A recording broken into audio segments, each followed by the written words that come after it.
जिस प्रकार पुलवामा का हमला हुआ था, एक कार में आईईडी बम रखा गया था और उस कार ने हमारे 44 सीआरपीएफ के जवान शहीद हुए थे, उसी प्रकार का एक अटैक इसके प्लानिंग टेररिस्ट ने किया था और हमारी सिक्योरिटी फोर्सेस ने इस अटैक को फॉइल कर दिया। बहुत बढ़िया काम किया है। 4-5 दिन से ये इंटेल इंफॉर्मेशन हमारे पास थी कि इस प्रकार का कोई अटैक होने वाला है और हमारी सिक्योरिटी फोर्सेस इस ताक में थी कि यह आतंकवादी कब गुजरे इस इलाके से और कब हम उसे मार गिराए और कब इस गाड़ी को पकड़े।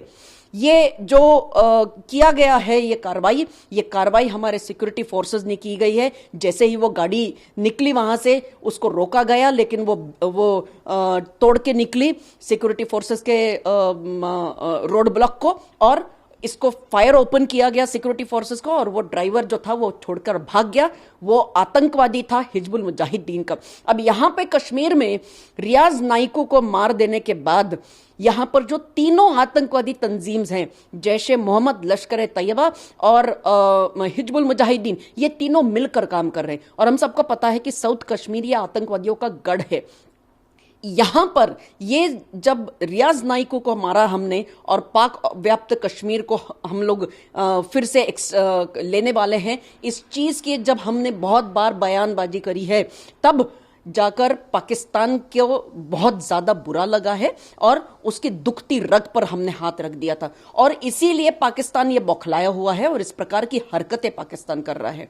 और सबसे महत्वपूर्ण चीज यह है कि हमारे सिक्योरिटी फोर्सेस बहुत ज्यादा अलर्ट थे। जरूरी अब यह है आगे हमने किस प्रकार कार्रवाई करनी चाहिए, इसी प्रकार हमने अलर्ट रहना चाहिए, इसी प्रकार हमने जागरूक रहना चाहिए, सबसे पहली बात। दूसरी बात, पाकिस्तान को हमने हैमर करना चाहिए, क्योंकि जब यह गाड़ी वहां से जा रही थी और जब 4-5 दिनों से हमको इंटेल इंफॉर्मेशन मिली थी, तब से पाकिस्तान की जो बैट टीम है वो एलओसी से लगातार फायरिंग कर रही थी और वो लगातार एलओसी के पास गश्त लगा रही थी। तो इसका मतलब क्या हुआ? इसका मतलब यही हुआ कि पाकिस्तान इन आतंकवादियों को हमारे देश में भेज रहा है और पाकिस्तान ये सारे एक्टिविटीज को अंजाम देने की कोशिश कर रहा है। तो Pakistan should be hammered very badly, Pakistan should be taught a very very nice lesson और इसके खिलाफ हमने सख्त कार्रवाई करनी चाहिए।